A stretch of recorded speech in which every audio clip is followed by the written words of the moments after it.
अस्सलाम वालेकुम जी, welcome back to my channel. I hope you all are doing well and great. ENG 504 का lesson 28 हम आज डिस्कस करेंगे, sociolinguistic perspective on language learning and second language research. Basically हमने different researchers जो हैं उन्होंने डिफरेंट थेरीज पेश किए हैं और कुछ पॉइंट ऑफ व्यूज़ बताए हैं, ठीक है, सेकंड लैंग्वेज एक्विजिशन से रेलेवेंट। तो वो सब कुछ हमने इस लेसन में पढ़ना है। ईजी लेसन है, इंटरेस्टिंग है, थोड़ा सा लेंथी है, बट मैं आपको ईजी पॉइंट्स में बताऊँगी तो इंशाल्लाह आपके लिए ईजी हो जाएगा। टॉपिक 164 से 169 तक कवर किया गया है। स्टार्ट करते हैं।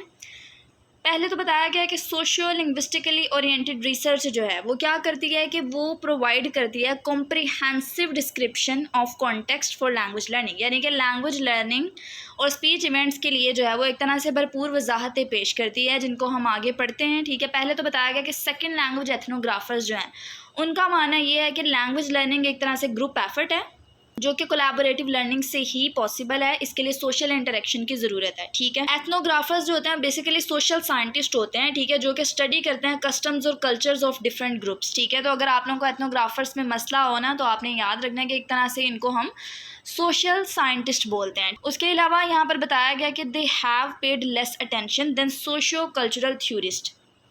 अब यहाँ बताया गया कि जो सेकेंड लैंग्वेज एथनोग्राफर्स हैं वो कोलैबोरेटिव प्रोसेस के ऊपर जो है वो ज़्यादा अटेंशन देते हैं, ठीक है, rather than socio cultural theorist, जो कि क्या करते हैं वो लिंग्विस्टिक डिटेल ऑफ एक्सपर्ट जो होता है उनके ऊपर भी लैंग्वेज से रेलेवेंट जो होता है। और नोविस इंटरेक्शन बेसिकली कहते हैं वो लोग जो कम्युनिकेशन या इंटरेक्शन में नए नए होते हैं।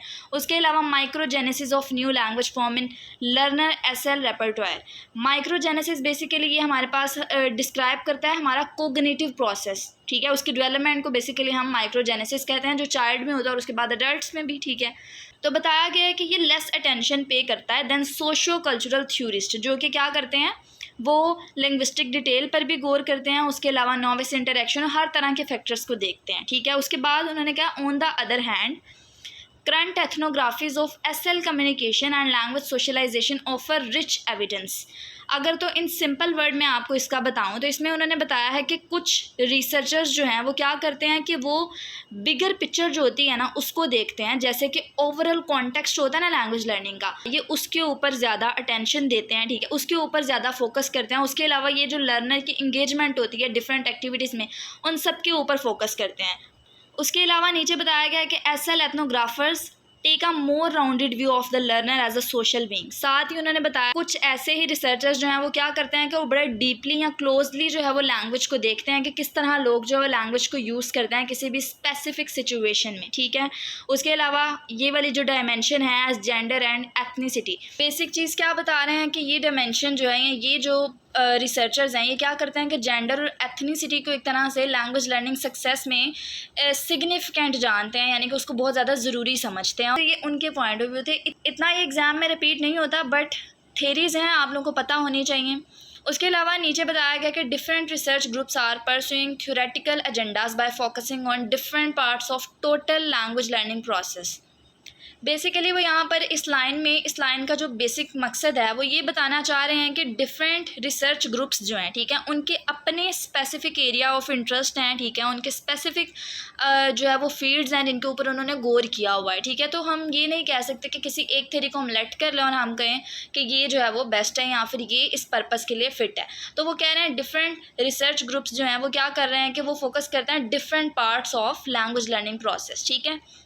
साथ ही उन्होंने बताया कि while many emphasise modelling of learner grammar as core issue other focus on language processing और ऑन SL इंटरेक्शन, कि बहुत सारे ऐसे हमारे पास रिसर्चर्स हैं जो क्या करते हैं कि वो देखते हैं लर्नर कैसे सेंटेंस बनाता है और सेकेंड लैंग्वेज में वो कैसे दूसरों से इंटरेक्ट करता है, ठीक है।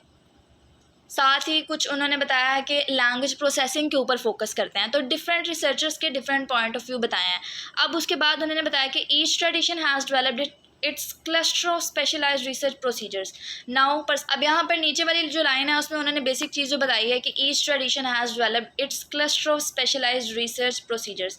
बेसिक चीज़ जो यहाँ पर इन 3 लाइनों का बेसिक मफहूम जो है वो मैं आपको बता देती हूँ कि वो बताना चाह रहे हैं कि बजाय इसकी कि कोई एक बड़ी थेरी आए या फिर एक ऐसी थेरी आए कि जो इन सब का सम अप हो, हर एक चीज़ को एक्सप्लेन करे, ऐसी बहुत सारी स्मॉलर थेरीज आ गई हैं जिन पर रिसर्चर्स जो हैं वो काम करते हैं और better understanding of language learning के लिए जो उन पर कंटिन्यूसली काम कर रहे हैं। लेकिन कोई ऐसी थेरी अभी तक नहीं आई कि जिनको हम सिंगल थेरी कंसीडर कर सकते हैं कि हाँ वो इस पर्पस के लिए फ़िट है, ठीक है।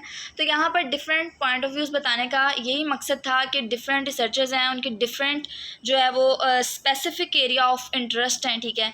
हम किसी को भी जो है वो लेट नहीं कर सकते, ठीक है। डिफरेंट पॉइंट ऑफ व्यू हैं तो वो इधर उन्होंने शेयर किए हुए हैं। उन्होंने बताया है कि बजाय इसके कि एक ऐसी थेरी हो जो इन सबको कवर करे, सब जो है वो एक तरह से छोटे छोटे पार्ट्स बता रहे हैं, ठीक है। छोटी छोटी थेरीज़ हैं जिनके ऊपर वो मुसलसल काम कर रहे हैं, ठीक है।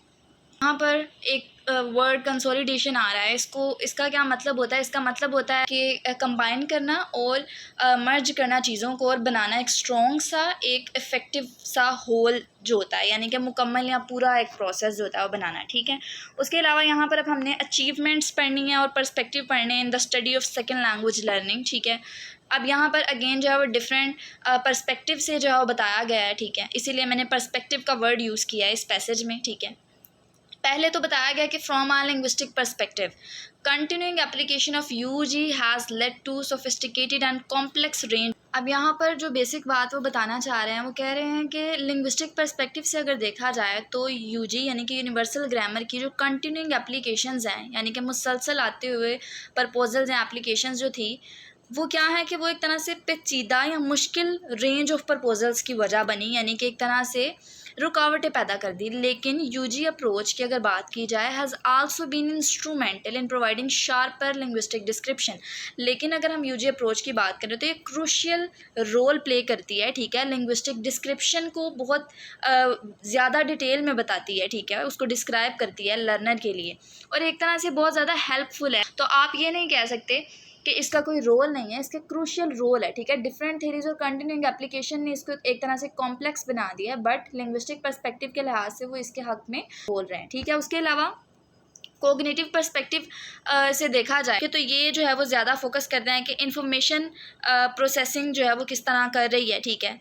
उसके अलावा ग्रामर जो है वो किस तरह से लर्न की जाती है, तो ये उनके ऊपर ज़्यादा फोकस करते हैं। मैंने जस्ट ये वर्ड को हाईलाइट किया है, आगे आप लोग इस डेफिनेशन को याद कर लीजिएगा, ठीक है।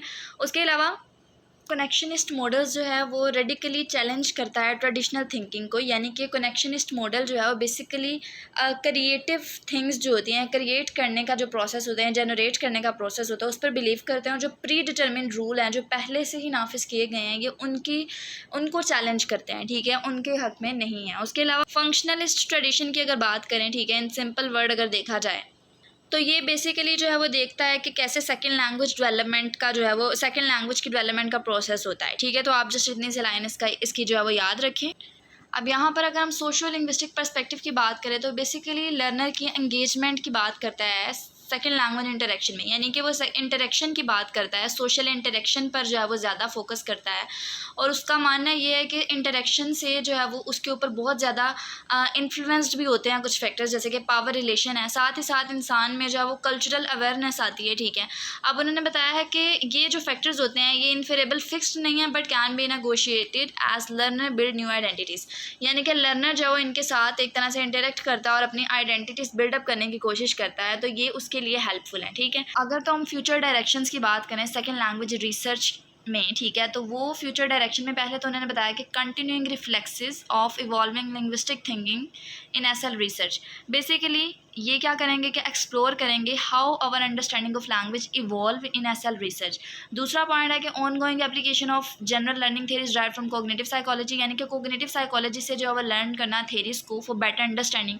उसके अलावा थर्ड पॉइंट में attempt to cross refer between different strands within SLA, यानी कि कनेक्ट करना है different aspect of second language acquisition to gain deep understanding. इसलिए क्या करना है कि डिफरेंट एस्पेक्ट्स को सेकेंड लैंग्वेज एक्विजिशन के जो है वो उनको जोड़ना है, उनको कनेक्ट करना है। उसके अलावा systematic examination of relation between different learning modules, basically study करना है, studying how different part interact with each other, कि किस तरह से डिफरेंट पार्ट जो इंटरेक्ट करते हैं। तो ये फ्यूचर गोल्स हैं जो कि उन्होंने सेट किए हैं और वो इन पर काम करेंगे, ठीक है। तो ये बेसिक चीज़ थी। Roots of theorising about SLL की बात की गई है, बेसिकली ओरिजिन और development of theories about how second language are learn, यानी कि किस तरह से सेकेंड लैंग्वेज लर्न की जाती है, ठीक है। तो बेसिकली उन चीज़ों के बारे में बताएगा, ठीक है। तो ये क्या है, इसमें उन्होंने बताया है कि इन reform movements are connected to the practical business of language teaching, यानी कि इसका जो बेसिक कंसर्न है वो टीचिंग के साथ है, ठीक है, कि क्लासरूम्स में किस तरह से टीचिंग प्रैक्टिस को बेहतर बनाना है, ठीक है, क्या क्या चीज़ें अडॉप्ट करनी चाहिए। उसके अलावा यहाँ पर प्रेजेंट SLA की बात की गई है, जो कि क्या करता है कि ये ऑफ़र करता है rich variety of concepts and descriptive accounts. उसके अलावा ये टीचर्स को जो है वो पेडागोजिक चॉइस के लिहाज से जो है वो फैसिलिटेट करता है, ठीक है, उनको रिकास्ट और नेगेटिव एविडेंस से रेलेवेंट जो है बताता है। साथ ही साथ यहाँ पर इंस्ट्रक्टेड सेकेंड लैंग्वेज एक्विजिशन की बात की गई है, ठीक है, जो कि एक सब फील्ड है जो कि डायरेक्टली एड्रेस करती है टीचर कंसर्न, ठीक है, जो डायरेक्टली एड्रेस करती है टीचर्स कंसर्न। और उसके अलावा ये इन्वॉल्व करता है उन्हें एज अ रिसर्च पार्टनर, ठीक है। तो यहाँ यही बात बताई गई है कि ये रिसर्च पार्टनर टीचर को इंक्लूड करता है। उसके अलावा researchers thus have continuing responsibility. यहाँ बेसिकली ये बता रहे हैं कि रिसर्चर्स की जो है एक तरह से रिस्पॉन्सिबिलिटी है कि वो जो है अपनी फाइंडिंग्स एक्सेसिबल बनाएं to a wider audience of educator and professionals, यानी कि एजुकेटर प्रोफेशनल्स जो हैं उन ऑडियंस तक जो है वो अपनी जितनी भी फाइंडिंग्स हैं उनको एक्सेसिबल बनाएं, ठीक है। ये जो रिसर्चर्स पे डिपेंड करता है। उसके अलावा इंस्ट्रक्टेड सेकंड लैंग्वेज एक्विजिशन जो है बेसिकली इंस्ट्रक्टर की बात कर रहे हैं और टीचर को जो है वो एक तरह से एड्रेस कर रहे हैं। बाकी यहाँ पर जो याद करने वाला है आपको डिफरेंट पॉइंट्स जो बताए गए हैं, कोग्निटिव और कनेक्शनिस्ट, उसके अलावा UG अप्रोच के बारे में, इनके बारे में जस्ट आप लोग कॉन्सेप्ट के लिहाज से याद रखें। बाकी अगर आपको कॉन्सेप्ट आता है तो आप लिख भी सकते हैं, कोई चीज़ डिफिकल्ट लगे आप कमेंट सेक्शन में पूछ सकते हैं। अगर वीडियोस के नोटिफिकेशन नहीं आते तो चैनल को सब्सक्राइब कर लें ताकि नोटिफिकेशन आ सकें। बाकी दुआओं में याद रखिएगा। अल्लाह हाफिज़।